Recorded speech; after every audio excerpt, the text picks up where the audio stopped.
Welcome to the Money the Learning app. In last lectures, we have discussed about the chapter number 2. Now, we are going to start new chapter, that is data handling.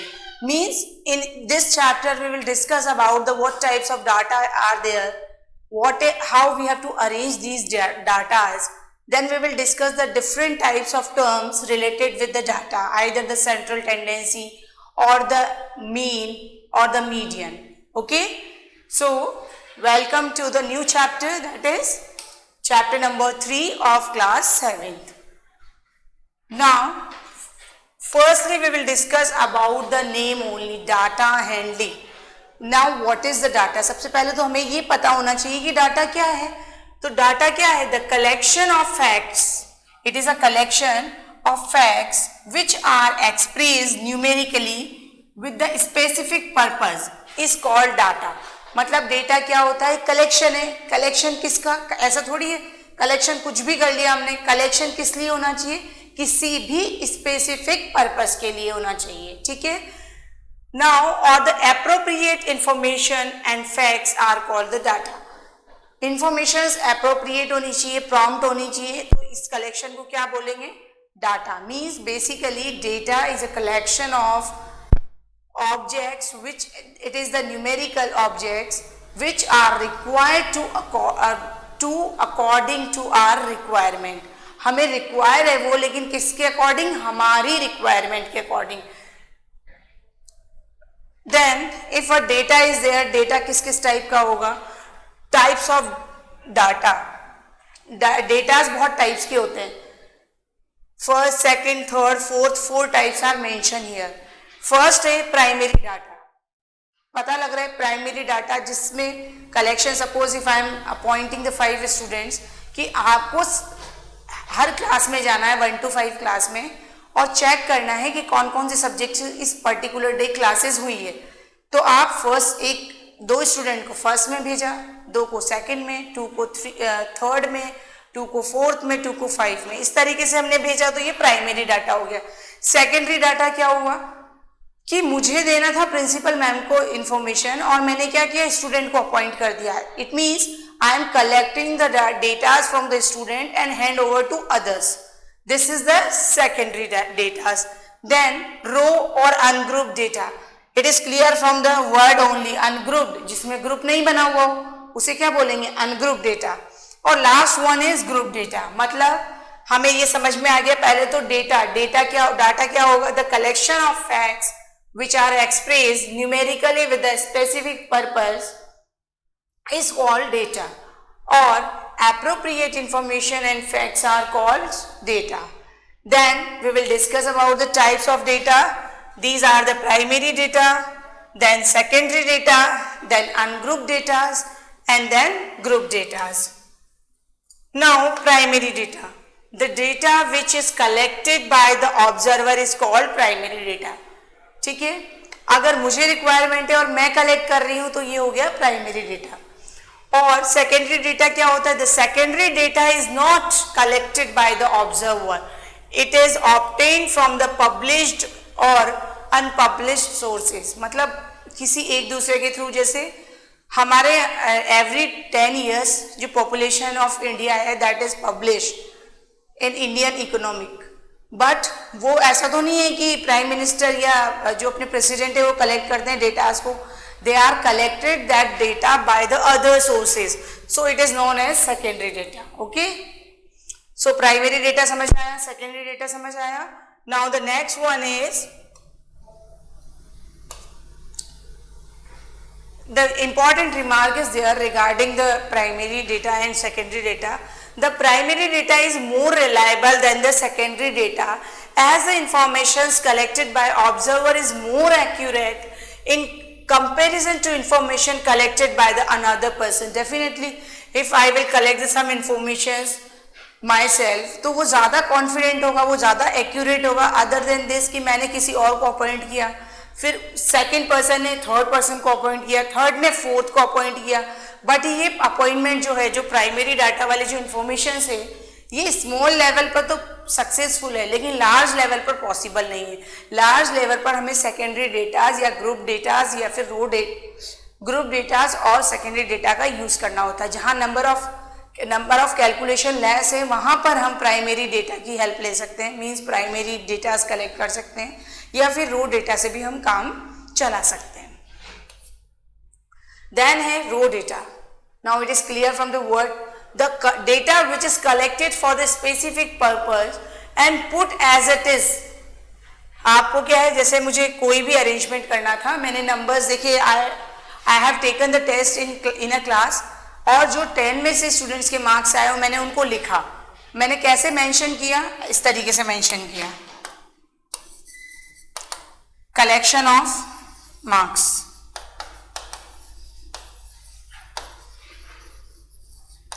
Out of 10। ठीक है, मेरी class में 20 student है, तो मैंने उनका data collect किया और मार्क्स जो है 7, 8, 5 रोल नंबर्स के अकॉर्डिंग 9, 10, 10, 2, 10, 9, इस तरीके से मेरे 20 स्टूडेंट के मार्क्स आए, तो मैंने एज इट इज लिख दिया। तो ये है raw data, the data which is collected for the specific purpose. अब मुझे क्या करना था, मुझे देखना था कि चैप्टर कितना समझ आया। इसके लिए मैंने टेस्ट लिया, और उस टेस्ट में जब मार्क्स देखे तो कुछ स्टूडेंट्स के मार्क्स बहुत कम थे और कुछ स्टूडेंट्स के मार्क्स 10 आउट ऑफ 10 थे। तो मुझे समझ में आ गया, मेरा पर्पस था कि स्टूडेंट को ये चैप्टर समझ में आ रहा है या नहीं आ रहा है, कोई भी चैप्टर समझ में आया या नहीं आया, इसीलिए तो टेस्ट लिया जाता है। ठीक है, तो मेरा पर्पस था स्टूडेंट की अंडरस्टैंडिंग कितनी है ये जानना। तो उसके लिए मैंने डेटा कलेक्ट किया, बट इसको अरेंज नहीं किया, एज इट इज लिख दिया 20 स्टूडेंट के मार्क्स। तो ये क्या हो गया, raw data. Okay, so the data which is collected for the specific purpose and put as it is without any arrangement is called the row data, and each entry in row data is known as the observation। अब मैं ये बोलूँ 7, 8, 5, 9, 10 ये क्या है, observation है, क्योंकि मैंने जो ऑब्जर्व किया वो क्या हो गया, ऑब्जर्वेशन। ठीक है, now next is group data. Group data क्या होगा, ग्रुप डेटा मतलब ग्रुप में जो होगा, ऐसा डेटा, ऐसा कलेक्शन, ऐसी रिक्वायरमेंट हमारी जो ग्रुप में हो, अगर वो ग्रुप में होगी तो क्या होगी, ग्रुप डेटा होगी। If representation of data are with some group it is called group data. जैसे मैं इसी क्वेश्चन को करती हूं, सेम क्वेश्चन में एग्जाम्पल ले रही हूं। मैंने क्या किया, टेस्ट लिया, फिर जो मैंने ग्रुप डेटा बनाया, पहले 0 से 5 मार्क्स वाले स्टूडेंट को देखा, फिर 5 से 10 वाले स्टूडेंट्स को देखा। मेरे पास 20 स्टूडेंट थे, सपोज 3 स्टूडेंट ऐसे थे और बाकी 17 स्टूडेंट के 5 से 10 के बीच में मार्क्स आए। तो ये 0 से 5, 5 से 10 ये क्या बना दिया, मैंने ग्रुप बना दिया। तो इसे क्या बोलेंगे, ग्रुप डेटा। और यही एग्जाम्पल है इस टाइप के डेटा का। और अगर इसकी जगह मैं ऐसे लिख देती 0, 3, 2, 1, 10, 5, 9, 10, इस तरीके से मैं लिख देती 20 स्टूडेंट के मार्क्स, तो ये होता रो डेटा। समझ आया? अब आपको ज़्यादा सही क्या लग रहा है देखने में, इसमें काउंटिंग अलग अलग होगी, कभी बढ़ रहे हैं मार्क्स, कभी लेस हो रहे हैं, और इसमें एक प्रॉपर डेटा है। इसीलिए ग्रुप डेटा में जब तक हो हम कैलकुलेशन हमारी इजी बनाने के लिए हम क्या करते हैं, जो भी गिवन डेटा उसे ग्रुप डेटा में चेंज कर लेते हैं। ठीक है, in next further discussion we will discuss that how we have to change this data. चलो, यहाँ एग्जाम्पल भी है, आपने वन एग्जाम्पल तो ऑलरेडी डिस्कस कर लिया, ये एग्जाम्पल है। ये एग्जाम्पल किसका है, यहाँ पे डेटास दे रखे हैं डिस्क्रीट रो में, इंफॉर्मेशंस आर गिवन, तो ये क्या हो गया, रो डेटा। ग्रुप डेटा में कैसे होगा, इस तरीके से 0 से 10, 10 से 20, 20 से 30 extra, each group is called class. अब हमें इंफॉर्मेशन ऑब्जर्वेशन जो इस तरीके से अरेंज करने हैं ग्रुप में, तो ये जो ऑब्जर्वेशन है, ये ऑब्जर्वेशन है 0 से 10 के बीच में, सपोज 5 स्टूडेंट्स हैं, ठीक है, तो ये क्या हो गया, क्लास। क्या बोलेंगे इसको, क्लास। और अगर ये क्लास है तो ये नीचे वाली है इसको लोअर, और ये ऊपर वाला है इसलिए इसे अपर, और साथ में वर्ड आता है लिमिट। लिमिट का मतलब क्या होता है, अगर मैं बोलूं लोअर लिमिट ये है, मतलब 0 से कम नहीं होगा, अपर लिमिट 10 है, मतलब 10 से ज्यादा नहीं होगा, ठीक है। तो आपको देखने में, रीड करने में, समझने में ग्रुप डेटा ज्यादा अच्छा लग रहा है कंपेयर टू रो डेटा, क्योंकि रो डेटा में क्या होगा, काउंटिंग करनी पड़ेगी। काउंटिंग में अगर एक भी नंबर स्किप हो गया, इसका मतलब अपना क्वेश्चन रॉन्ग, ठीक है। तो जहां तक पॉसिबल हम जब कैलकुलेशन लेंथी होगी तो किसमें कन्वर्ट कर देंगे, ग्रुप डेटा में। कोई भी क्वेश्चन जो रो डेटा से सॉल्व हो रहा हो उसे ग्रुप डेटा में कन्वर्ट कर सकते हैं, और इसी तरीके से कोई भी क्वेश्चन अगर ग्रुप डेटा का है तो उसे रो डेटा में कन्वर्ट किया जा सकता है, ठीक है। Then next topic is frequency distribution table. अब मैंने तो कह दिया आपसे कि आपके पास अगर रो डेटा है तो उसे कन्वर्ट कर लो, किसमें कन्वर्ट कर लो, ग्रुप डेटा में। अब ग्रुप डेटा में कन्वर्ट कैसे होगा, उसके कुछ फिक्स रूल्स हैं, ठीक है। About that we will discuss. उसके लिए सबसे पहले है frequency distribution table. Now what is the frequency? Frequency का मतलब होता है कि कोई भी नंबर कितनी बार रिपीट हो रहा है। If a number is given to you, वो नंबर कितनी बार रिपीट होगा उसे बोलेंगे हम फ्रीक्वेंसी, ठीक है। If we rearrange the above data in the tabular form showing the frequency of each observation, the tabular form of the representation of data is called the frequency distribution and the table is called the frequency table. तो ये representation of data जो होता है ना, इसे बोलते हैं frequency distribution। क्यों बोलते हैं? distribution मतलब distribute करना, frequency मतलब frequency का। अब यहाँ frequency क्या होगी, जो नंबर ऑफ डेटा, जो इंफॉर्मेशन हमारे पास गिवन होगी उसे हमें अरेंज करना है टेबुलर फॉर्म में। जैसे मैंने लिखा था आपके 0 से 5 सपोज 3 स्टूडेंट के हैं और 5 से 10 हमारे पास हैं, कितने स्टूडेंट के, 17 स्टूडेंट के, टोटल 20 स्टूडेंट हो गए। इसको अरेंज करने के लिए हमें बनाना पड़ता है ये फ्रीक्वेंसी तो है। मैंने बोला आपको कि 3 स्टूडेंट के 0 से 5 के बीच में मार्क्स आए, तो ये फ्रीक्वेंसी है। इसी तरीके से 17 स्टूडेंट के 5 से 10 के बीच में मार्क्स आए, तो ये भी फ्रीक्वेंसी है। So we can understand it कि फ्रीक्वेंसी डिस्ट्रीब्यूशन टेबल क्या होगी, जिसमें फ्रीक्वेंसीज का डिस्ट्रीब्यूशन होगा, और ये जो होगा इसे पूरी टेबल को तो फ्रीक्वेंसी डिस्ट्रीब्यूशन बोलेंगे। ये जो रिप्रेजेंटेशन होगा और टेबल होगी फ्रीक्वेंसी टेबल। टेबल को बोलेंगे फ्रीक्वेंसी टेबल, और जो ये मेथड है रिप्रेजेंटेशन है इसे बोलेंगे frequency distribution, okay.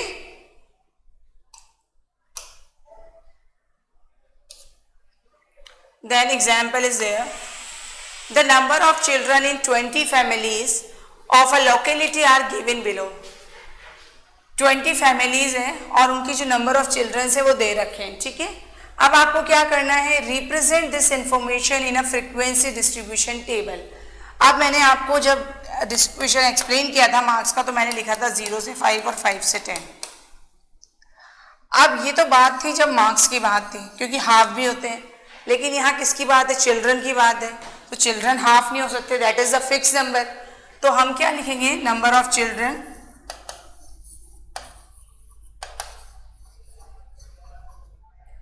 One, two और 3 है, 1, 2 और 3। देन हम लिखेंगे फ्रीक्वेंसी, और ये फ्रीक्वेंसी क्या है, नंबर ऑफ फैमिलीज। उसके लिए हमें क्या करना होगा, हमें उसके लिए टैली मार्क्स बनाने पड़ेंगे, उनको मैं समझा रही हूँ। 1, अब मुझे काउंट करना है 1 कितनी बार है, तो मैं क्या करूँगी, 1 तो 1 बार, 2 तो 2 बार, 3, 4, 5 में इसको कट कर दूँ, ठीक है। सो इट इज 5, इसका मतलब है 5, 4 लाइन्स, उसके बाद उसको कट कर दिया तो ये 5। ये हम आगे पढ़ेंगे, अभी सिर्फ अपना इतनी ही नॉलेज, ठीक है। अब उसके बाद नेक्स्ट क्या है, आई थिंक आपने क्लास 5 में भी पढ़ा था ये। उसके बाद है 2, 1, 2, 3, 4, 5, 6, 7, 8, 9, 10 फैमिलीज है जिनके 2 चिल्ड्रन, ठीक है। फिर 3, 1, 2, 3, 4, 5 फैमिलीज हैं जिनके 3 चिल्ड्रन हैं, और टोटल कितनी फैमिलीज दे रखी, 20। तो टोटल सम क्या आ गया, 20। इसका मतलब हमारा ये जो टेबल बनी दैट इज अब करेक्ट, ठीक है। समझ में आया? आप इस तरीके से अगर हमारे पास डेटा गिवन होता, ये रो गिवन है, ठीक है, अब इसमें रीड करना इजी है, इसमें रीड करना इजी है? बताओ। ऑब्वियसली इसमें रीड करना इजी होगा, क्योंकि इसमें स्पेसिफाई दे रखा है कि नंबर ऑफ चिल्ड्रन अगर 1 है तो नंबर ऑफ फैमिलीज 5 है, और नंबर ऑफ चिल्ड्रन अगर 2 है तो नंबर ऑफ फैमिलीज 10 है, अगर नंबर ऑफ चिल्ड्रन 3 है तो नंबर ऑफ फैमिलीज 5 है। ओके, चलो नेक्स्ट क्या है? This is the explanation. मैंने बता दिया कि 5 टाइम्स में क्या आया, इसको अरेंज किया, 5 टाइम्स में आया, 10 टाइम्स में और 5 टाइम्स में। मतलब सबसे पहले क्या करेंगे, हम अरेंज कर लेंगे। वो शॉर्टकट बताया मैंने आपको, बट बेसिकली जो स्टेप्स है वो क्या है, सबसे पहले डेटा को हम अरेंज करेंगे असेंडिंग ऑर्डर में। अरेंज कर लिया, फिर काउंट कर लिया, उसके बाद क्या करेंगे, टेबल बनाएंगे। टेबल बना दी, number of childrens, tally marks और नंबर ऑफ फैमिलीज। मैंने आपको एक्सप्लेन किया ये कि अगर 1 2 3 4 तक ऐसे और 5 पे लाइन कट हो जाएगी, तो 5 के लिए हो गया। 10 के लिए क्या होगा, 1 2 3 4 5 6 7 8 9 10। सिमिलरली 3 के लिए 1 2 3 4 5, तो और यहाँ टोटल कर देंगे, दैट इज 20। तो टोटल 20 फैमिलीज थी, नंबर ऑफ चिल्ड्रन से स्पेसिफाई हो गया। ये हमारी क्या बन गई है, this is are represent this information in a frequency distribution table. तो हमारी ये क्या बन गई है, फ्रीक्वेंसी डिस्ट्रीब्यूशन टेबल, क्योंकि हमने फ्रीक्वेंसी का डिस्ट्रीब्यूशन कर दिया। और ये जो रिप्रेजेंटेशन होता है इसको बोलते हैं टेली मार्क्स। हमें जब भी अनग्रुप डेटा गिवन होगा, हम टेली मार्क्स के थ्रू जो फ्रीक्वेंसी है वो कैलकुलेट करेंगे, उससे मिस्टेक्स नहीं होगी। इसका मतलब क्या करना है हमें, 1 2 3 4 5 6 7 8 9 10 11 12 13 14 15 16 17 18 19 20 21 22 23 24 25। मतलब समझ आया, 26 27 28 29 30। मतलब 5 के जितने भी मल्टीपल्स है उसमें ये कट लग जाएगा, ठीक है।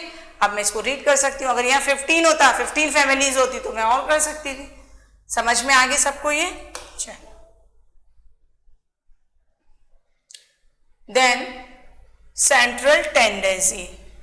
What is central tendency? सबसे पहले तो हमें ये डिस्कशन करना है कि average is a number that represent or shows the central tendency of the given data. Basically जो सेंट्रल टेंडेंसी होती है ये मीन भी हो सकती है, मोड भी हो सकती है और मीडियन भी हो सकती है। ये तीनों ही, मीन, मोड और मीडियन, तीनों ही किसके पार्ट्स हैं, सेंट्रल टेंडेंसी के पार्ट हैं, ठीक है।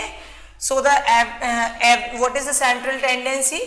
It is a number that represent or show the central tendency of the given data.